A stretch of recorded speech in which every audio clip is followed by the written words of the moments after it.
Welcome everybody back to another BOLDcast reaction. I'm Carson. I'm Lindsay. And this is Jojo's Bizarre Adventure Season 1 finale of Part 2. What happened last time? Last time it was completely out of control. Jojo just, a lot happened. He turned his hand into a squirrel. The squirrel attacked another squirrel. I'm sorry, Jojo turned his hand into a squirrel? Cars turned his hand into a squirrel. It was revealed that he just is life. Cars is life. Also, then he decided that he didn't care about Ripple users anymore. He wasn't gonna try and fight them, except Jojo has caused offense to him by killing his two friends. So now he's going to celebrate his new birth, basically, by killing Jojo, which led to somehow Jojo getting into a plane. There was a plane chase, a bit of a fight, and then Jojo decided the only reasonable option was to drive him into a volcano, which kind of worked, but he hasn't truly died yet, and Jojo's like right there, but the volcano is like exploding. So hopefully somehow Jojo got out of there before it like actually got to him, but we'll see. Let's go. Oh. Cars backstory.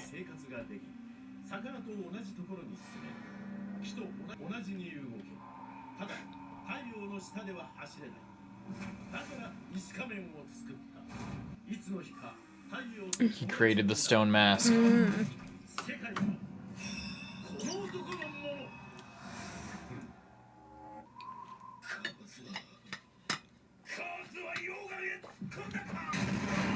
Stroheim's just a fucking torso now.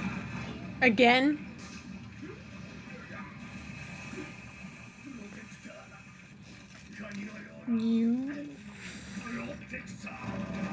But it's still magma. Even a crab couldn't survive magma.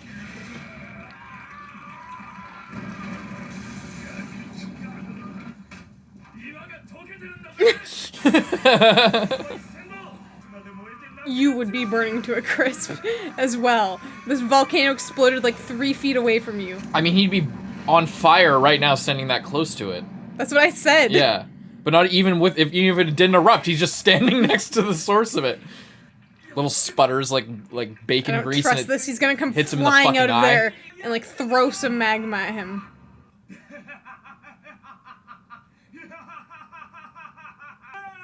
I don't trust it, but keep laughing. Keep laughing, Jojo.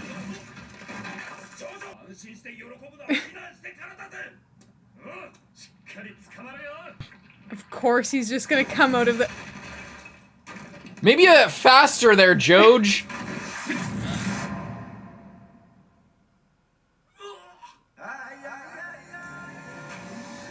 Joj lost his fucking arm.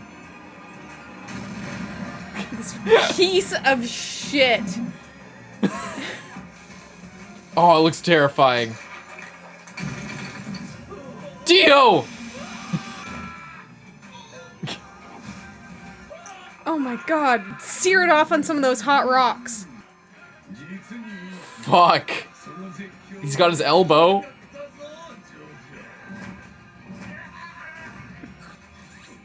It's going to analyze it. Enhance.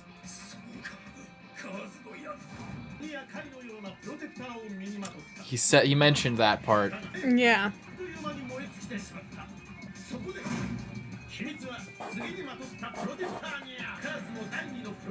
Ah! Bubbles!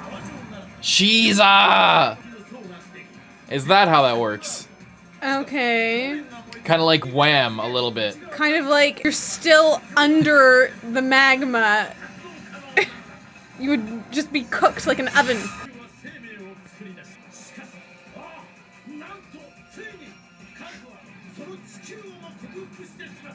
I hope he gets tired and moves on to space. Oh, here we go, here we go. Oh. Lost Society. And they're all like fucking models, like supermodel bodybuilder type shit. It would have been nice to see a pillar woman. That would have been Because cool. they're looking mighty fine. I like all the Aztec architecture. A genius.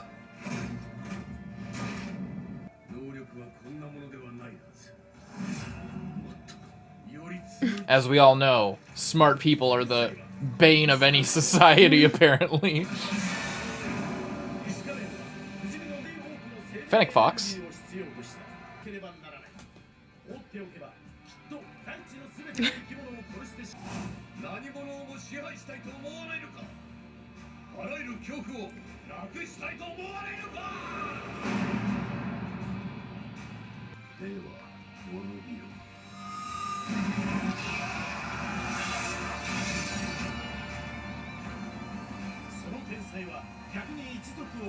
What a genius, this guy.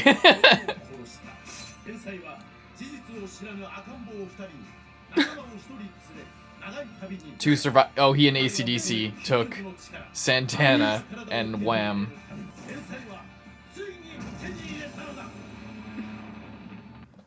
Wow, what a great guy. He truly is a genius, this guy. Kills his entire race.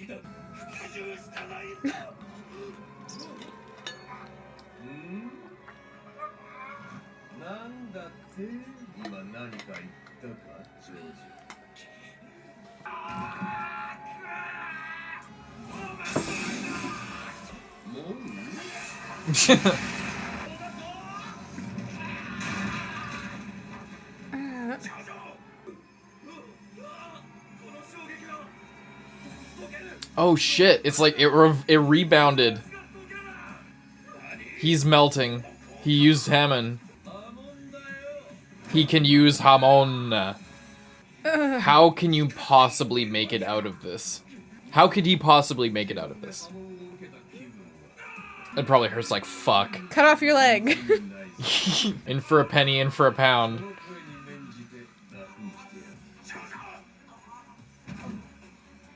Shit. They never slouch on the palette swaps and the effects and everything.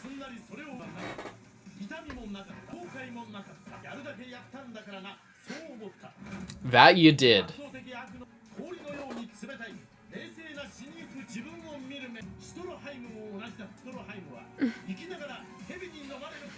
A frog about to be punched by a baron. The metaphor. He's literally using the ripple. Wow.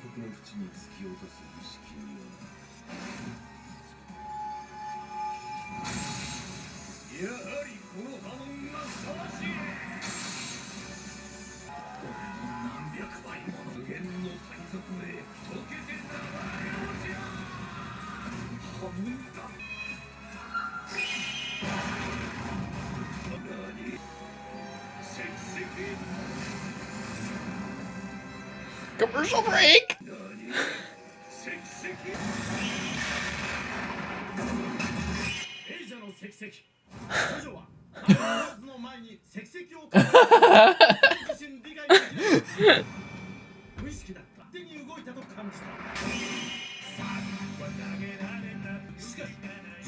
Weren't expecting this shit, were ya?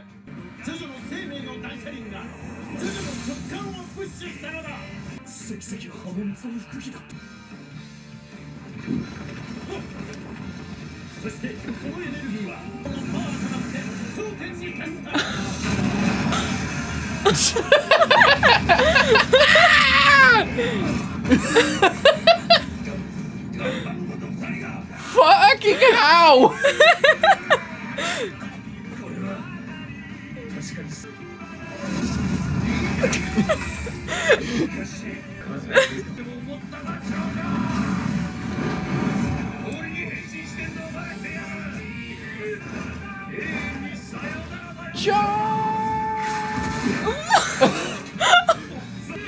Shot his arm?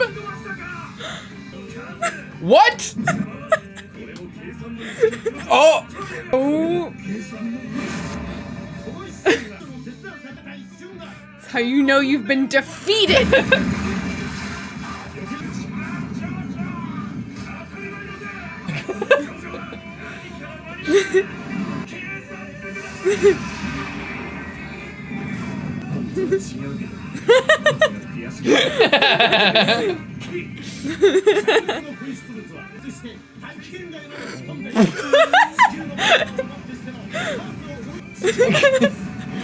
You called it some fucking how. You called it. Stars? Oh.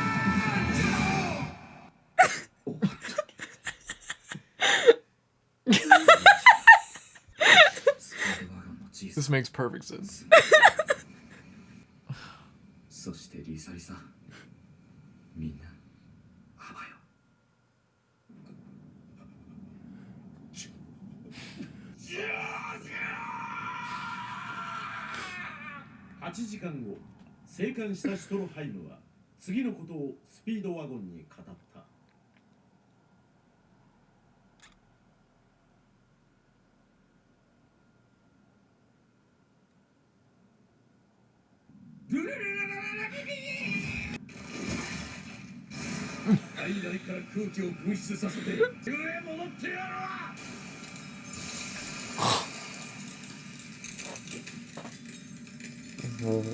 Could you imagine a more terrifying death?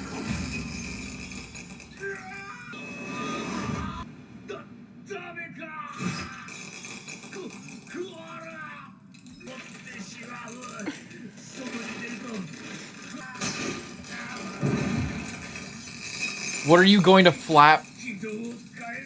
There's no resist. That's not how space works, old man.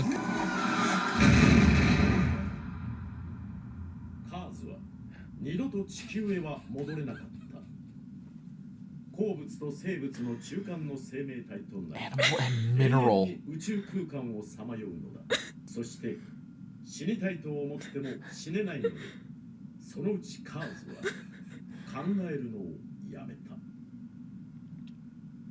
Could you imagine a more terrifying fate than that? Being unable to die floating through space forever?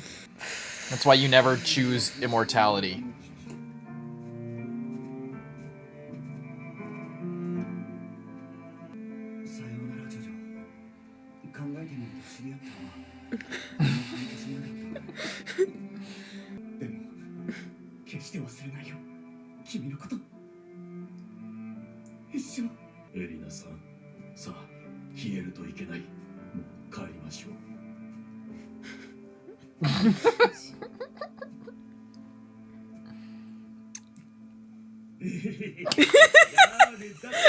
About to give her a heart attack. Oh my god.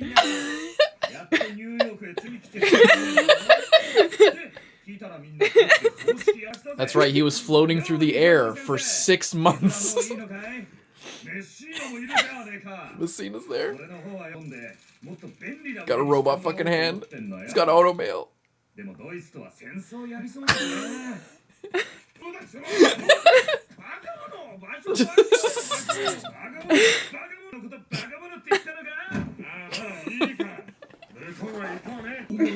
Everyone's so shocked they have no idea, like they can't even stop the guys.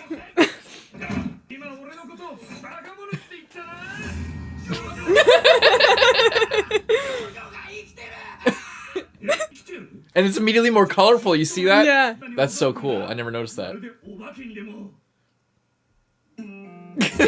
19 years old.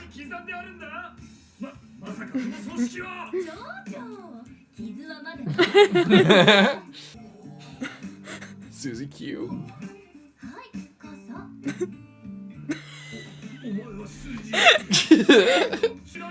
You.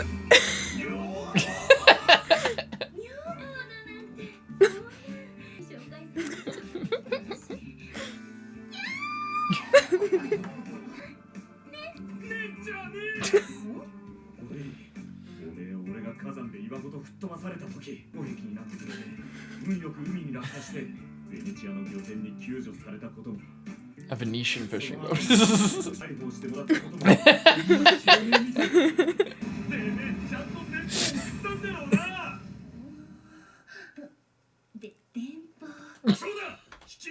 Fucking idiot! Total bimbo move.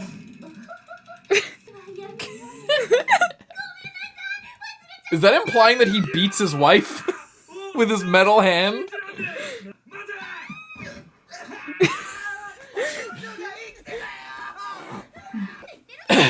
Badass car. Good Oh, move. the end thing. This person went on to Oh shit. I forgot about that. エリナ・ジョースターは小学校の教師を続けるが、みんなに見守られながら81歳の生涯を静かに。 Oh, their wedding photo there. That's nice. ロバート E.O. スピードワゴンは石油王財団設立者とさらにアメリカの経済界医学界を発展させ1952年心臓発作で死去89歳 89, that's pretty good. He was never married. Nice. スモーキー・ブラウンを苦学しながらも大学へ行き政治学をそして後に故郷ジョージアで Pretty fucking cool. Pretty fucking cool. Like random cool shit. ルドルフォン・シュトルハイムはすることなく1943スターリングラード戦線で誇り高きドイツ軍人栄誉の戦死を遂げ世界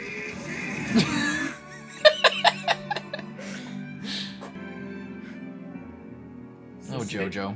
時代は流れる世代は1987. 少女ぶつかっちまった。痛かったかよおじさん。いいってことです。間違いは誰にでもありますよ。ちょっと待って。あんた日本人か。ああ、そうだけど。話は別だ。 Racist old man. 大切な一人娘が日本人と結婚してもう20数年。なんで地球の裏側まで嫁いでいかなきゃならないんだ。わしの顔なんか忘れちまったね。許さん。大切な娘を日本人が。でも、ウォークマンは好き。 That's really cool. Isn't that awesome? There's an after credits as well. So he didn't die. No, he didn't die. How epic is that? Now he's old enough to experience the 80s. Yeah, right, Which with is the pretty Walkman. cool. He's got a fucking Walkman. By the way, in the manga, I'm pretty sure when he puts in the tape, it's fucking the Beatles. Oh. And it's that song fucking Jojo was a man who thought he was a woman. Yeah, which is just a good reference. Nice. Get Back by the Beatles. That's cool. That was nice. What a sad, and I love that like part 1 and part 2 are part of the same season, you know? Because it like it's Just, a like, full really tied complete it all little together. yeah. Even if like Dio and the Pillar Men are different things, like the whole setting it up, everything up with Jonathan and then with Joseph, and then it's the perfect thing to set up into like a new production, new season. Yeah. So cool. I love the great conclusion. Loved it way more the second time around, as always. It was By the really way, good. once again, I forgot to mention at the start, I've seen this. Lindsay hasn't. Yeah. That was really nice. Just like some wholesome content there. Fucking Susie Q got married to Susie Q in secret in Italy. Oh shit. Battle Tendency was the name of this part. I never said that. Phantom Blood, then Battle Tendency, then Stardust Crusaders. Okay, here we go. Near the Canary Islands. No, it's gonna be fucking Dio. Is this how Dio comes back? It's literally... 100-year-old treasure chest. It's looking like the same... Dio. Oh, in a prison?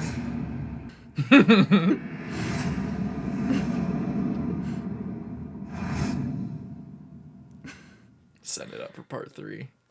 Fuck yeah. Nice. Credit to some stuffs. Thank you for your translations. Oh my god. And now we're gonna take a bit of a break. Not right now, but between part 3 probably. It's gonna be like, Yeah. I don't know how long, but yeah. What'd you think of part 2? What'd you think of JoJo's Bizarre Adventure season 1? It's pretty cool. Pretty cool. I definitely I definitely liked this part 2 better than the first one. I think this show, like, I feel like the more you watch it, the easier it is to watch. 100%. Because because we had just actually today, I mentioned this in like a previous recording that we're recording on the same day, but we just started posting on YouTube our first ever reaction to JoJo, and it was not very good. Like, as far as video content, it wasn't very good. It wasn't very good. Like, when I first started watching this show, it's like, no matter how interested or how much you want to try watching JoJo, it's a lot at first. Like, it's a lot to take in, but the more, like, once you kind of get past the point where you realize that, like, literally anything can happen, it doesn't have to make sense in any way. His fucking hand, that his, like, cut off hand can be launched out of a volcano and, like, get the bad guy. Like, it doesn't have to make any sense. And, like, once you accept that it doesn't have to make any sense to be good, then is, like, when you can truly start enjoying it. I think that's part of the reason why, like, I think that is a substantial part of the reason why people don't like part 1 as much as the rest of them. Yeah. Because of the sour, obviously, like, in terms of objective quality, part 1 isn't as good as the rest of the show, or as the rest of the series, but it's definitely not that much worse as far as I can see. As far as a show, obviously I haven't read the manga, but, like, to me, it seems like that must be a common thing that a lot of people feel when watching the show, and that must color their, like, sort of understanding or because opinion.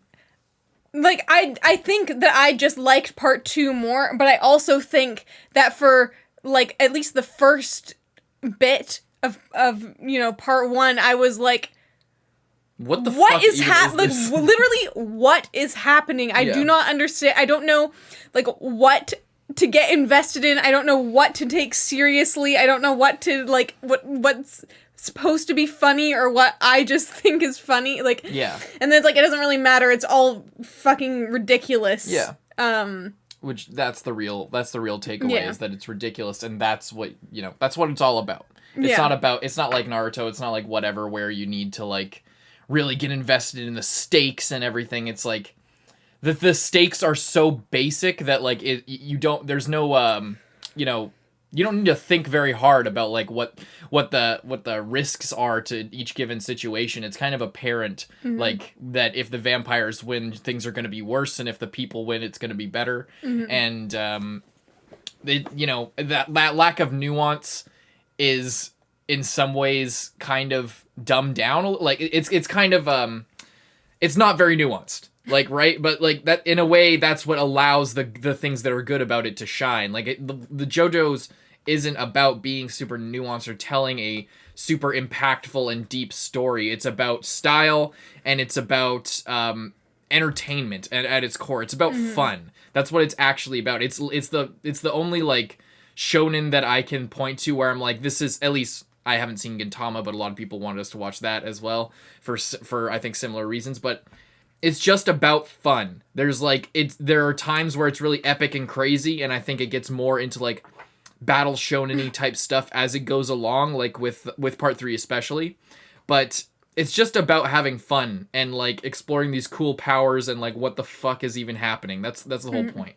So, and, whatever serious stuff is there is just meant to, like, balance everything out, rather than the comedy, like, is usually used in shonens to, like, break the tension. Yeah. It's kind of the opposite in this, where the tension is used to break up the comedy. And it's great. I love it. It's so good. So you did like part 2 more? Yeah, definitely. What about part 2 did you like more than part 1? I think, like, just, like, coming into, like, the like, attitude or, like, what I was expecting coming into it, definitely. Your expectations were? Definitely was set up for success in that way, but I also really like Jonathan. Like, I think he's... You mean Joseph? Yeah, Joseph. I really liked Jonathan, but then after I saw Joseph, it was a different, like, I don't know, it was just kind of different and made it more entertaining. Yes. Because although Jonathan is very, like, watching it, I did really like him because he's just a good boy and he's so wholesome and he's just doing the right thing. But then it was really nice to see a contrast to that of, like, not necessarily, like, being bad, but not being, like, so pure and, like, so pure good. But the thing about Jonathan is that he's so pure that he's kind of humorless. Like, I don't think he ever tells a joke, Like, I don't think there's ever a point where he, like, jokes around. Yeah. Or, like, does something funny for the sake of being funny. Yeah. He just does what's right all the time, 100% of the time. And it's, like, that's very admirable, but it's good setup for the rest of the series, but... It doesn't, and it is good setup as well because his son was seemingly the same way. Yeah. are just like super good. Yeah. Just really good. And Joseph is really good, like at his core, but he also is not afraid to do something bad if it means, Yeah, and it's not like he, like, I don't know, he like has like this weird thing, like he'll like punch a guy in the face for like upsetting his grandmother, but he's like, oh, I don't care about that girl, go ahead and kill her. But he does have morals, he does have a conscience, like he usually does the right thing, but in his own way, I guess. And I just having him like to sort of play mind games and like pull tricks made it a million times more entertaining, because it's like, oh, you thought this, but instead of this, like, literally that fight with Wham where he's just like, oh, you this and like back and forth, and it just like it gets stupider and stupider every time it goes back and forth in like the 2-minute long fight. Is just it's so good, but it wouldn't be possible with a character who was just like doing the right thing every time. It wouldn't work as well. Yeah. It seemed, and I think that was, as far as I know, from like, I mean, we saw this in an interview or from somebody talking about like what Araki has said in interviews or whatever, like a video or something like that. But apparently the whole point of Joseph was to be like, each JoJo is kind of like a what if scenario, or like what if Jonathan was, or what if Dio was good type thing, like what this conniving mastermind type guy. I might have this wrong. This I don't know. Like each sort of it's sort of like a commentary on like the thing that came before it. So like in this one, it's like, what if Jonathan was like the opposite of Jonathan? He was like really smart, and he was a trickster, and he wasn't like about. So it's a commentary on that, and then like each sort of JoJo on the next one sort of has something like that with them, where they're like, okay, in the last part there was this character that was like, all about this and that and this and that, or the villain was all about this and that. What if we take that and then make it into the new different, the new JoJo? Yeah, it was really cool. I don't know.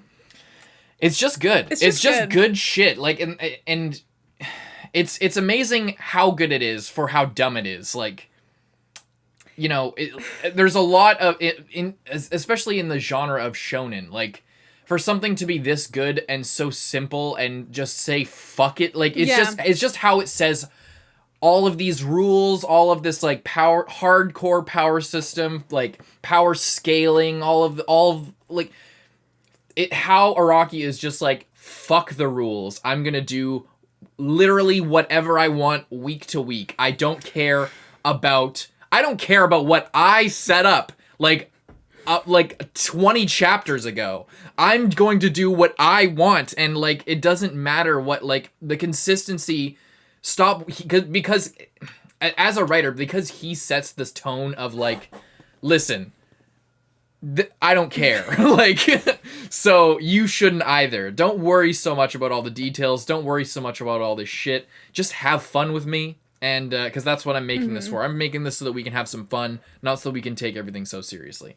We say it like almost every discussion, but it's so true, and it is so refreshing. It's also just refreshing for us as reactors, as people who like do these types of videos all the time, to watch a show where we don't have the pressure to like, ask super deep and detailed questions and pay attention to every single detail, and or else people in the comments are like, how the fuck didn't you remember this totally obvious thing? And it's like, well, how didn't you remember that thing that was literally like 300 episodes ago they mentioned one time in this and that? Or whatever. Like, it feels like that a lot of times. But so for us especially, we really appreciate when we can get a show like this, and I think it's why we should watch more comedies. But like, just something like this where it's really just straightforward and fun, and it's everyone who's watching knows that it's fun and doesn't care. Everyone who like is invested, the guy who made the story doesn't care. He just cares about making something beautiful and fun, and and it's so refreshing to see that. Yeah, and it's awesome. It's just really nice, really different from pretty much anything that we've watched before. Yeah. Yeah. I guess I just don't even know like what else to say about it other than it's just good and it's really fun to watch, and I really like it. Yeah. Well, I guess that's it, ladies and gentlemen. We're gonna move right along. Oh, I was okay, going to say, never mind. I guess I don't know how the fuck Dio is coming back in a coffin when they only had one. I guess this is a prime example of there was a coffin and Dio was not fucking in it when the boat exploded. Maybe they had a backup like, I don't know if, I bet they're not even gonna fucking touch on it. They're not even gonna... Spoiler alert, they don't. They don't. That is, okay, so this is classic Araki forgot. Like, this is, what you just touched on, the fact that you noticed that, is, I didn't pay attention to that, because I just didn't care at this, when I was watching this the first time. Like, yeah, that is a, like, prime example. It's like, Araki forgot that fucking Erina and the baby escaped in that coffin and floated away somehow in a coffin. They floated away in the ocean. It was a bomb-proof coffin. I'm sure maybe they were on a boat. But it can float? But they were on a boat, so they probably knew to make it floatable. Oh, right. Sure. But either way, that was gone. Yeah, and then they have another one of, like, seemingly the exact with same Dio coffin. written on it. Like, I don't think Dio was written. I think I was looking for that in part 1 when we were watching. I was like, I don't see that, like, giant plaque that says Dio on it in capitals. And this giant padlock, like... Yeah. But yeah, they definitely floated away unless Dio literally kept multiple coffins on this fucking boat. But then, even then, we watched them explode. He was in his arms as the boat exploded. He's immortal. Don't think about it too much. I know. I'm just having fun with it because I also love how we didn't even really talk about the episode much, but I love that Cars just went off into space. That's so terrifying. The fact when the narrator says eventually Cars just stopped thinking, and when he says the way he describes the state of life that he's in, somewhere between animal and mineral, I'm like, see, this is the weird thing because I'm like, I wonder if this is just like what happened when he was in the pillar. Like they still never said how they got in the pillar. What the fuck they were doing. They gave like a pretty decent backstory of like he was a genius, so he murdered everyone. I think they were trapped in the pillar by like I think that they kind of touched on that when they fought Santana. How, by the way, Santana wasn't fully killed, and they kind of I don't know if it's a forgot thing about how like we keep bringing up the redstone needing to destroy them, and the only way you can destroy them is with the redstone, otherwise the sun will just harden them back into stone. That's like the kind of the whole premise. Because Santana, the weakest one, couldn't be killed. Yeah, but then AC/DC got killed by the sunlight. Yeah. I think he forgot, but again, I don't care. I'd like to know if that's actually what happened. Like, if it, like, and the problem with asking something like that is there's like two factions of Araki forgot stuff. There are people who just admit, it's like with Naruto. It's like they just admit that like this is a plot hole, this is like a problem with the writing, but I don't care because like I don't watch the show for that. Then there's the other camp of, well, actually, if, you know, like coming up with a weird roundabout headcanon rationalization for like why this thing that doesn't matter isn't a plot hole. When it's okay for things to be plot holes, you can still enjoy the show. It's like these people who need to find like the story needs to be rock solid or else they can't respect it. And because it's obviously not rock solid, they need to like find a way to justify what's going on so that they can like, because they, you know, some people just can't accept that some things are fucking stupid and they like them even though they're fucking stupid. So I don't know whether a lot of these things are Araki forgot or whether there is like some 5-head explanation for this was set up in advance or whatever, the blah, blah, blah. I don't fucking know, but, yeah. Yeah. Whatever, man. I don't know. This episode was really funny. This was a really like good way to end off the season. Really sad. I was hoping that Speedwagon would kind of just somehow still be alive forever. Just always on the sidelines. He becomes immortal. He like uses one of the masks. becomes immortal forever, but because he is so pure and so good, he just like resists the urge to murder people but still doesn't contribute anything to any future fights. He just stands on the side. Jojo! Yeah. Well, we're now in 1987. Yeah. And we see a bit of Jotaro, and Joseph's daughter married a Japanese man. And lives in Japan. And, and interesting stuff there. Yeah. Pretty cool. What? I was gonna say, it's also kind of funny how, Suzy Q looks exactly like Erina when she was younger. yeah. It is pretty funny. It's cool as shit. Yeah. Yeah, I guess that's it for this video.